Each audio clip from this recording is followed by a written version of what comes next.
Apa yang membuat suatu negara dianggap hebat?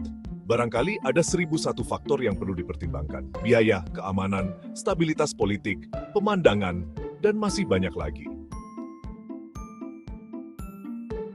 Mempertimbangkan semua itu dan banyak lagi, US News and World Report menerbitkan peringkat negara terbaik untuk tahun 2024. Dan negara Swiss menduduki peringkat 1, bukan hanya 1 kali, tapi 7 kali. Swiss menjadi negara terbaik di dunia. Sebagai konteks, penelitian tentang negara terbaik di dunia ini baru berlangsung selama 9 tahun, di mana 2 pemenang selain Swiss adalah Jerman pada tahun 2016 dan Kanada pada tahun 2021.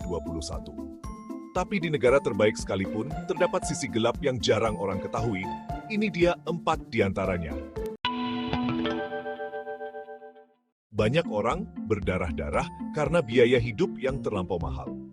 Swiss terkenal sebagai salah satu negara dengan biaya hidup paling mahal di dunia. Dan hal ini membuat banyak warganya berdarah-darah karena harus berjuang demi bisa membayar biaya hidup. Berdasarkan data salah satu database yang membuat peringkat kota-kota di dunia, berdasarkan statistik Numbeo pada Januari 2023, 6 kota Swiss dari 10 kota di dunia masuk ke dalam daftar kota dengan biaya hidup termahal di dunia. 6 kota tersebut adalah Basel, Zurich, Lausanne, Zug, Bern, dan Geneva. Meskipun rata-rata pendapatan masyarakat Swiss adalah $66.567 Amerika atau sekitar 996,5 juta rupiah per tahun, gaji tersebut dinilai sebagai angka yang pas-pasan akibat tingginya biaya hidup di negara itu. Salah satu biaya paling besar yang dikeluarkan oleh penduduk Swiss adalah biaya sewa rumah. Menurut internations.org, rata-rata harga sewa rumah di Swiss adalah 2.000 franc Swiss atau sekitar 32 juta rupiah per bulan. Harga tersebut dibanderol untuk apartemen dengan 1 kamar tidur.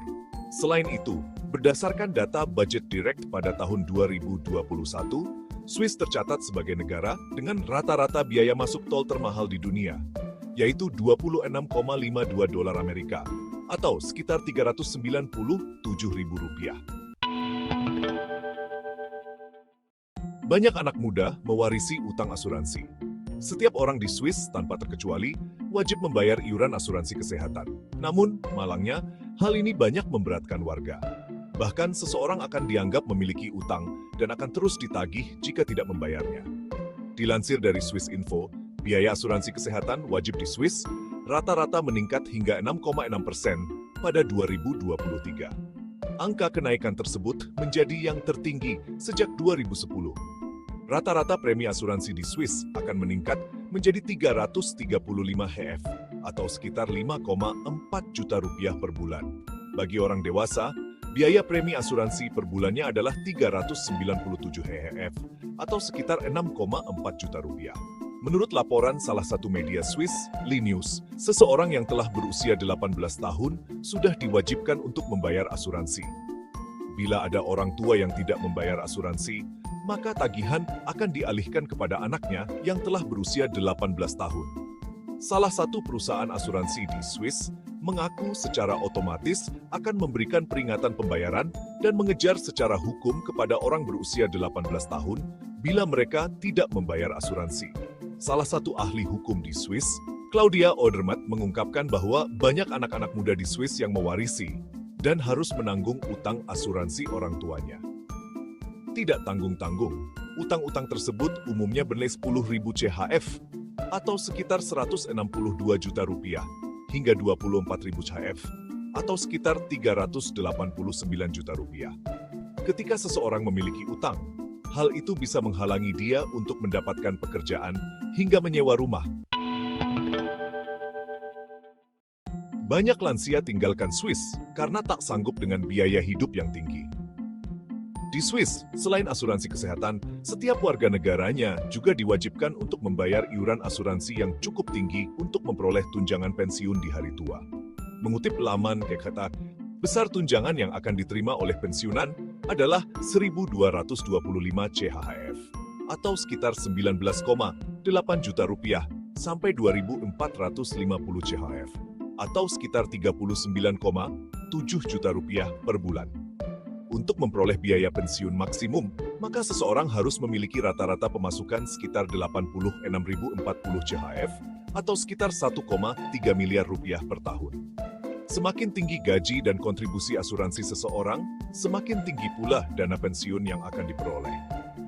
Meski sudah bayar iuran asuransi, tetap saja tunjangan hari tua yang diterima lansia tidak cukup untuk membiayai hidup mereka. Karena itu, banyak lansia yang akhirnya meninggalkan Swiss dan pindah ke negara lain dengan biaya hidup lebih murah. Mencari tempat tinggal bukan hal yang mudah di Swiss. Mencari tempat tinggal bukanlah hal yang mudah di Swiss dan akan lebih sulit lagi kalau kamu adalah orang asing. Kebanyakan orang Swiss menyewa apartemen atau rumah dan tinggal untuk waktu yang lama. Itu artinya, kamu harus bersaing dengan warga lokal untuk mendapatkan tempat tinggal. Selain persaingan yang ketat, biaya untuk sewa apartemen per bulannya juga bikin banyak orang asing sakit kepala. Bayangin aja, untuk apartemen sederhana dengan satu kamar di pusat kota tidur, kamu harus membayar antara 1.500 CHF sampai 2.500 CHF, atau sekitar 26-44 juta rupiah per bulannya. Kalau kamu mau yang lebih murah, kamu bisa mencari tempat tinggal di pinggiran kota dengan biaya 1.200 CHF sampai 2.000 CHF.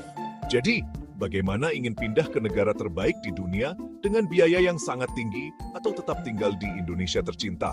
Itu semua terserah kepada kalian, tapi jangan pernah menyesal dengan pilihan kalian, guys. See you!